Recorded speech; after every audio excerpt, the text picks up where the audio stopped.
sounds like she goes every half hour and comes back sniffing. I don't know. Which is a very good segue onto... onto drugs in the 80s. We're running.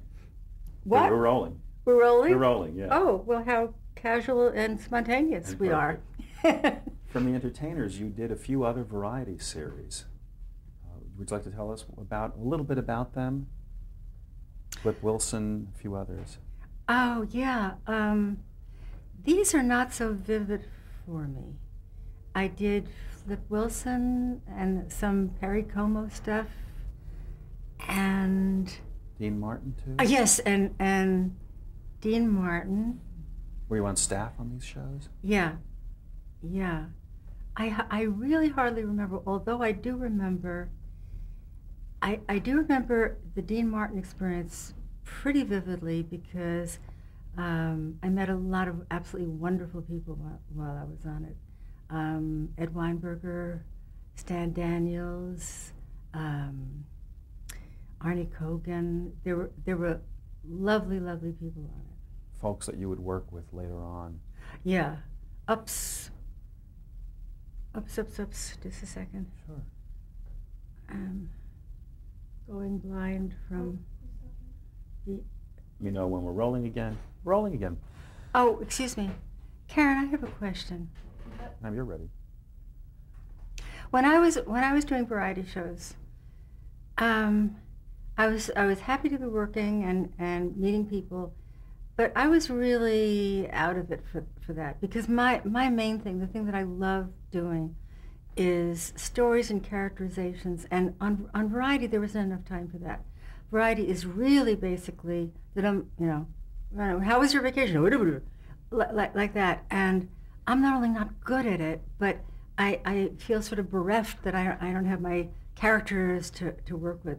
Dean Martin was about as much a misfit as could be. There was no room for characterization stuff. I found that Stan Daniels and I were put in charge of writing the song parodies, and the late Stan Daniels, came out of the same as I did, a love of musicals. And we would give Dean Martin these musical songs songs from musicals he'd never heard of. He wanted kind of middle America songs, So we would have to change from some song reference of something we really loved, Here's That Rainy Day. He would know that. He would know whatever he would know, Dino stuff. So it wasn't like a great experience. But then I stopped doing variety and I went totally into episodes. Which we're going to touch on in just a second. Okay. Were you the only woman on the staff of all those variety shows? Yeah. Writing? Yeah. Did you ever feel different than everybody else? Did you ever feel sexist behavior from any of the other writers in a male-dominated writing room? No. Not with the writers. The producer, Greg Garrison, was pretty much a sexist pig. Pretty disgusting, and there was a lot of sexual innuendo. Innuendo? It's getting me so... sexual innuendo. And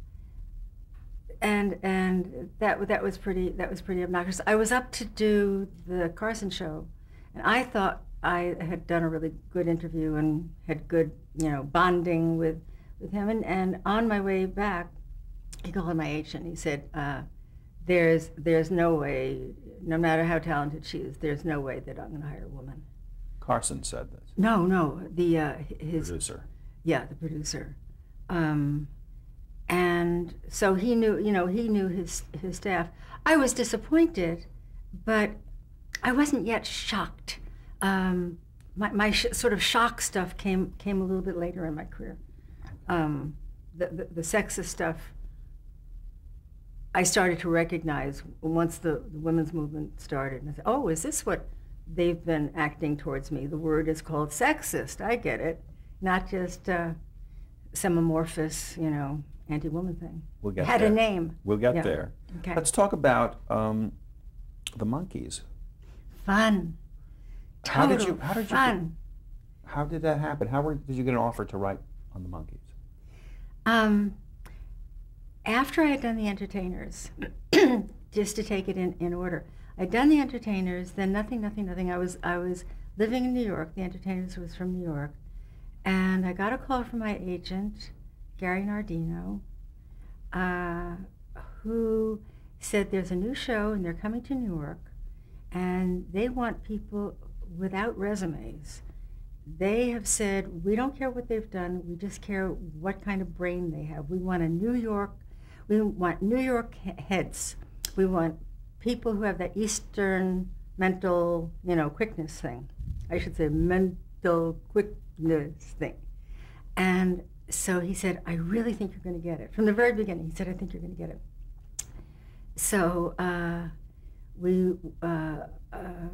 tons and tons of guys with big beards, because this was, in the 60s, big black beards and those great big glasses and curly afros, and me, and we're sitting there watching the Monkees, and I said, I gotta get the show. I love it. I gotta get it. And I loved those kids, and I loved the whole sensibility. I had seen Help and had gone crazy. I was thinking, this is going to change all American humor. This is so great. And then I backwards then saw Hard Day's Night. And so I went for a series of interviews. We had a lot of interviews. And then I was told that I had it. Who was running the show? Bert Schneider and Bob Rafelson, who later went on to do Easy Rider, 5 Easy Pieces, stuff like that. And did your musical background factor into your getting hired on that show? No, not at all. It was strictly to be writing the episodes. Were the Monkees all cast by the time you were brought into the thing? Yeah. The one thing that we did when we got to LA was they had figured out that Mickey was going to be the kind of wild one, and David was going to be the romantic one, and Mike Nesmith was going to be the leader, the sort of one who knows what he's doing, and they couldn't decide. We had to decide. We voted on whether Peter should be totally out of it, dumb, or genius. And I had met Peter briefly. He's so smart. And so my vote was genius, but I obviously lost. I loved doing that show. It was so much fun. Who was on the staff with you writing? Okay, let's see. Peter Meyerson, who I ultimately wound up writing with for a number of years. Wonderful, wonderful writer. David Panich, who was a very funny writer. Okay, Bernie Ornstein, David Evans, Bob Schlitt, and I hope I'm not forgetting anybody, but the head writers were Jerry Gardner and Dee Caruso. And this is what took you to Los Angeles? This is what took me to Los Angeles. Had you planned on relocating there before that? Never wanted to leave New York, home of musicals, home of plays, also home of my therapist. So I didn't want to leave therapy. We had been told originally that they're going to allow us to do it from New York.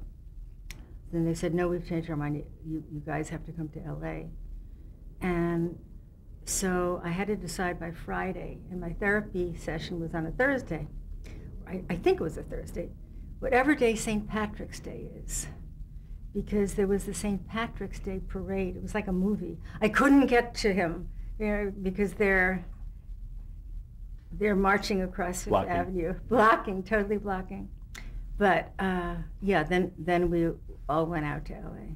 And what was the atmosphere like when you were working on that show? Well, at the very beginning, the atmosphere was death, because we had been told by Bob and and Bert, we had been each given a contract with an option. The contract was for 6 weeks, with an option for another 6, and an option for another 6. Well, I had been given a great big going away party for 6 weeks, and all of us were in a panic that it's going to be 6 weeks, and I forgot to say the best part. Not all of you will be kept on. We're going to judge you by your scripts. So it was another wake up, have breakfast, get sick of your stomach, go to the office. And it was just really the stupidest way to get good work out of anybody. I mean, some people can write out of fear. I've never understood that. But we were all, but luckily all of us were kept on. I loved it. I just loved it. And how hands-on were Bert and Bob? Totally. They were totally hands-on. Did you have a lot of interaction with the 4 guys, with the cast members? Not as much as we wanted. Not as much as we wanted. They were, they were sort of off in this other world called filming, and we were off in the other world called writing what's going to be filmed. So they really had nothing much to say about the construction of the scripts? No, they had nothing. No. Their whole thing is, as a lot of people in this world of music knows, their whole thing was the music, and they're not performing the music, and they're being embarrassed. But no, the scripts were, it was very compartmentalized. Okay. And once again, you were, I think, the only female member of the writing staff. Yes, yes. Did that affect you in any way? Did people treat you any differently? It's a very guy-centric show. The guys, the fellow writers, didn't get, there was no sexism or anything. In fact, Bert and Bob were considered kind of pretty good guys for hiring a woman, because it was, at that point, I was the only woman writing singly. There was one other woman writing. Excuse me. I was the only woman writing singly, and it was considered, they're being very forward-thinking and everything. Now, see, time is moving on, and we're getting more into the 60s here, and things are starting to, women's groups and stuff. So the feminist movement was already kicking its heels. It was starting to kick in. Yeah. I just loved the experience on the Monkees. It was great. What came first in terms of the episodes? Was it the songs first? No. It was our outlines. We would have to get our outlines approved, and then the script, and then they would put in the songs where they wanted to. Okay. And one of my episodes had my favorite songs from I'm a Believer, which I love. I was just going to ask you about your that. Face. Yeah. But we had no say as to it. I mean, that was a whole corporate big deal thing going on. All we know is, we're writing television, we're writing episodes. We didn't really know about all that stuff that was going on with the music and the rights to the music and all the big fights. We would sort of know peripherally, but... Would you write the script leaving a slot for a song, or would you just write the story straight ahead and knowing that they were going to... I'm sorry, Alan, I should have mentioned that. Mm-hmm. We would write a script, and we would put in a thing called the romp. And at the beginning, Bob and Bert said, write a romp. Let's take the first one that I wrote was a haunted house one. So it says, write a romp. So I'm writing all the haunted house kinds of things and skeletons and whatever the things were. But then when Jim Frawley and the other directors would go out with it, they preferred to have the boys improvise. they would call it the boys, improvise. So after a while, we kind of didn't bother to, but we would put where the romp would be. Mm-hmm. How much deviation was there from the scripting in general, not aside from the romp? None. None. No, it was not. They worked together through improvisation, but once they got to the script, it was the script. Any special memories of any particular episodes aside from the one with Unbeliever? And we can talk about that one too. Oh, just first time seeing, the first time. I mean, I've recently, they had them on reruns, and I've recently seen them, and there was a little bit of scrunching of, oh God, did I think that was, really?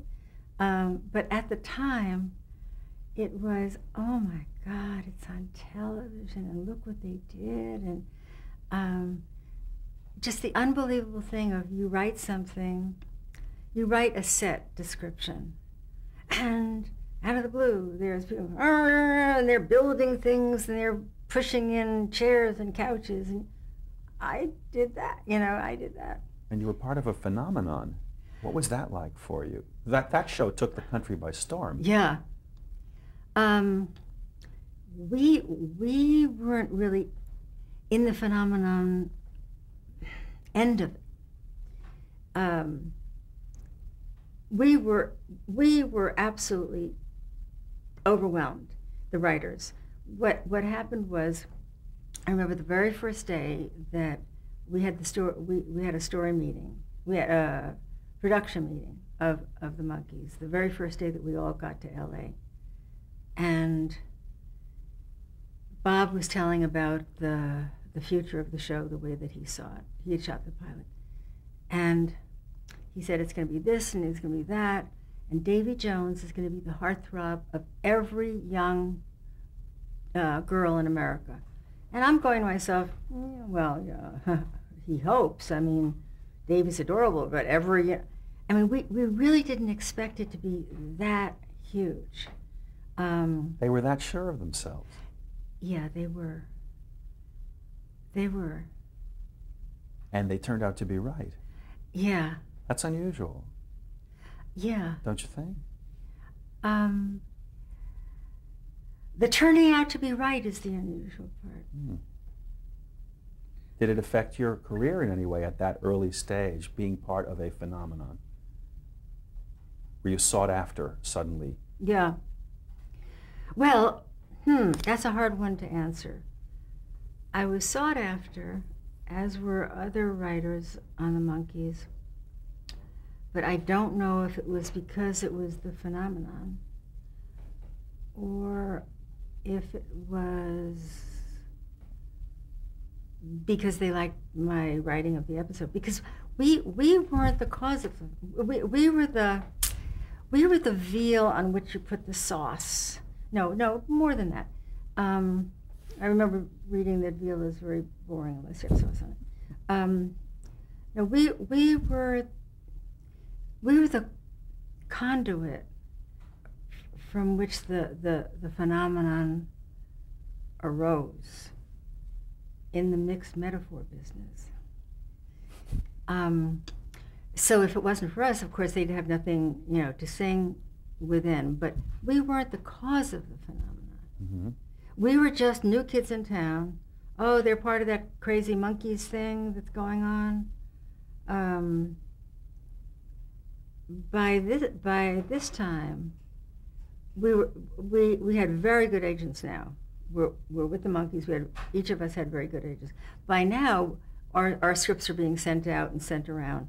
But the fact is, let's say we had written those scripts and there was no phenomenon. Let's say there wasn't even any singing or something.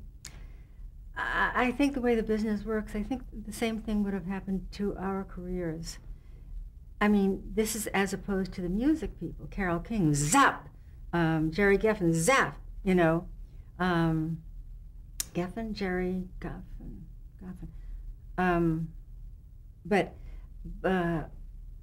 it was the music people who was like, oh my God, this is... They were catapulted. Yeah, they were catapulted. We were did the people like the episodes? Great. Call the writer in. Okay. It was more that. And I see that something unusual happened in the middle of your involvement with the show. You handed in a script, or you were credited as Lee Stamford for some reason. All your other scripts were in your own name, and yet you have a pseudonym on one episode. How did that happen? Was this you we're talking about? Yeah. Well, what happened was Jerry Gardner and Dee Caruso were the story execs, executive story editors, and they rewrote a script of mine. You know the term, punch it up. In my opinion, they punched it down. I loved what I had written, and I didn't love how they rewrote it. So my feeling was, it's not really my work, but I want to get residuals. I'm not going to take my name off. So I changed my name. And here's an interesting thing. Now, this is a sign of the times. I took L-E-E, Sanford. Now, Lee is an androgynous name. It could be a man or a woman. If I had taken Mary Lou, then that's, 9 out of 10 people would have guessed it was a woman. So I had to do an androgynous name so that they wouldn't point to me being Lee Sanford, because it would have been the same as keeping my name. So that's a sign of the times of how few women there were at all in television. But yeah, it was because of Dee and Jerry. So that was your Ellen Smithy. That's what you're saying. Yes, right. And in terms, just briefly overview, just a few episodes. Monkey See, Monkey Die. What do you remember? What comes to mind? That was Monkey See, Monkey Die. That was my first one. I loved that. What comes to mind is, I had written a thing where a pigeon comes to them on their windowsill, and it says, "Beware something, something, something." And then in the second act, a second pigeon comes in, and carrier pigeon, and the carrier pigeon says, "Ignore first message." Well, Bob Rafelson, when he was looking at it, he said, "There's too many pigeon things here. Take one out or the other." And I said, "I can't take one out or the other. The whole point is the two of them. The first one isn't anything. It's just a carrier pigeon." No. So I said, "Bob, I've gone with you on all but please leave them both in." And then in the reviews, when they were reviewing it, and somebody pointed out that particular little joke. Favorably. Jokey joke, yes, favorably, yeah.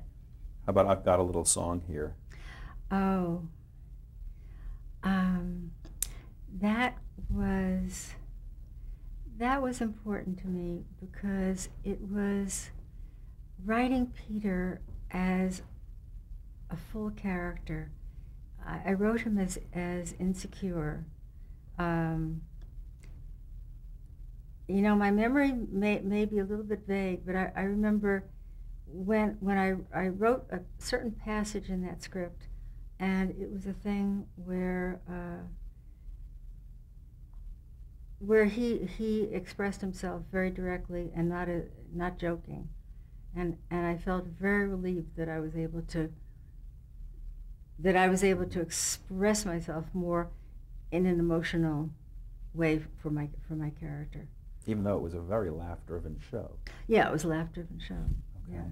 How about One Man Shy, where they help bashful Peter win the heart of a debutante? Oh, well, that just points out the huge mistake I made, because that's the one That's the one, That's okay. the one, yeah. Okay. And that happened to have the song that you mentioned earlier. Yeah. I'm a Believer. Yeah, I love that. Son of Gypsy? Mm. Threatened with torture, the monkeys steal a statue?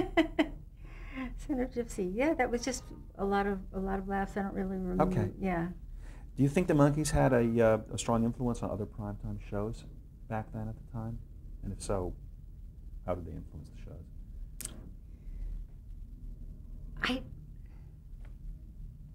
I've never really thought about it in context, so I have nothing salient to add. Okay. I It was don't one of know. the zanier things on television, Yeah. for sure. Okay. Yeah. And your reaction when the show was nominated for 2 Emmys? And your reaction when it won, too, come to think of it. Do you recall it all? Yes, my reaction was I was very pissed off because when it was nominated, I was going to submit one of my scripts. And a very wise director, a very lovely, lovely director, said to me, "Don't even bother, Treva. It's a show that people, only kids like. You're just gonna don't even bother to send the script in. It's a teeny bopper show. People aren't going to vote for it." And then when it started, and oh my God! But I mean, when it was nominated, I thought, oh, I should have, sent it in.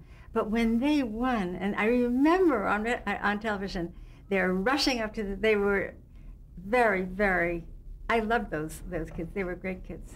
Did you feel some pride when it won Oh, Best New yeah. Show? Oh, yeah. Best New Show, yeah. And why do you think it went off the air? I don't know. Okay. I don't know.